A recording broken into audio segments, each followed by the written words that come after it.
Hello, വെറും 2 സാധനങ്ങൾ വെച്ച് ക്രിസ്പി ലഡു നമുക്ക് വീട്ടിൽ തയ്യാറാക്കാം. അതും സിമ്പിളായിട്ട്. 3 കപ്പ് പൊടിയിലേക്ക് 1 കപ്പ് ശർക്കര.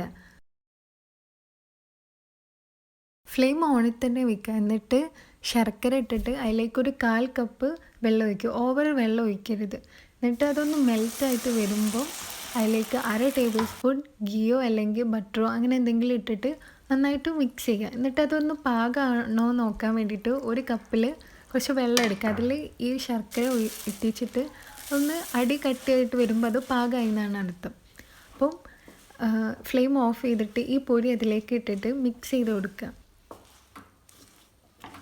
കയ്യിൽ കുറച്ച് വെള്ളമാക്കിയിട്ട് വേണം നമ്മൾ ഇത് റൗണ്ടാക്കി എടുക്കാൻ. ഇത് പെട്ടെന്ന് റൗണ്ടാക്കി എടുക്കണം, അല്ലെങ്കിൽ അത് പെട്ടെന്ന് ഉറച്ചു പോകും. കാരണം ശർക്കരയല്ലേ.